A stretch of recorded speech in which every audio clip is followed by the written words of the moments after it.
ప్రభుత్వం వద్ద డబ్బులున్నా ఇవ్వడం లేదని, హామీలు అమలు చేయడం లేదని కొందరు అనుకుంటున్నారు. ప్రభుత్వ ఆర్థిక పరిస్థితి ఎంత ఘోరంగా ఉందో, ఎంత లోతులో కూరుకుపోయి ఉన్నామో ప్రజలకు చెప్పాల్సిన బాధ్యత మాపై ఉందన్నారు సీఎం చంద్రబాబు. దీన్ని వివరంగా చెప్పేందుకు ప్రయత్నిస్తున్నామన్నారు.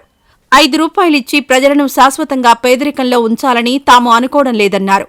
ఇక గత ప్రభుత్వం వారికి 1 రూపాయి ఇచ్చి 10 రూపాయలు దోచుకుంది. మేము నిజాయితీగా ప్రజలను అభివృద్ధిలోకి తేవాలని అనుకుంటున్నాం. వాస్తవాలు చెప్పడానికి భయపడదలుచుకోలేదని చంద్రబాబు వెల్లడించారు. తల తాకట్టు పెట్టైనా తల్లికి వందనం, అన్నదాత సుఖీభవ తదితర హామీలు అమలు చేస్తామని ముఖ్యమంత్రి చంద్రబాబు పేర్కొన్నారు. ప్రభుత్వం వద్ద వెసులుబాటుంటే ఒక్క నిమిషం కూడా ఆగనని స్పష్టం చేశారు. కేంద్రం నుంచి కొన్ని పథకాలకు వచ్చిన నిధులు చూసి రాష్ట్రం వద్ద చాలా డబ్బులున్నాయని అనుకుంటున్నారు.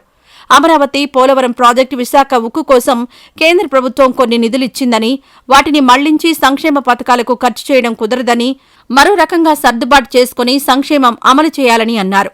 ఇక వైసీపీ హయాంలో రాష్ట్ర ఆర్థిక పరిస్థితి శ్రీలంక మాదిరిగా ఉందని, మేము చెప్పిన మాట నిజం, అది 100% నిజమని నీతి ఆయోగ్ జాతీయ స్థాయిలో అన్ని రాష్ట్రాల ఆర్థిక స్థితిగతులపై చేసిన అధ్యయనం నిరూపించింది. గత ప్రభుత్వం నాశనం చేసిందని చెప్పి వదిలేయలేం. మాపై నమ్మకంతోనే ప్రజలు 93% సీట్లు గెలిపించి ఇచ్చారు. ఇక ఆ నమ్మకాన్ని నిలుపుకుంటాం. ప్రతి విషయం ప్రజల ముందు పెడతాం. ఆదాయాన్ని పెంచుకునే మార్గాలను అన్వేషించి అమలు చేస్తాం.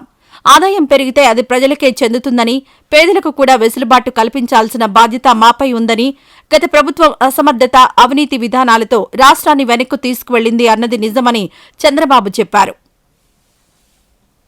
ఈ వీడియో నచ్చితే లైక్ చేయండి. అలాగే మా ఛానల్ ని ఫస్ట్ టైం కనుక చూస్తున్నట్టయితే ఇప్పుడే సబ్స్క్రైబ్ చేసుకుని పక్కనే ఉన్న గంట సింబల్ ని యాక్టివేట్ చేసుకోండి. అప్పుడే మేము పెట్టే ప్రతి వీడియో మీకు నోటిఫికేషన్ గా వస్తుంది. అలాగే ఈ వీడియో పూర్తిగా చూసినందుకు ధన్యవాదాలు.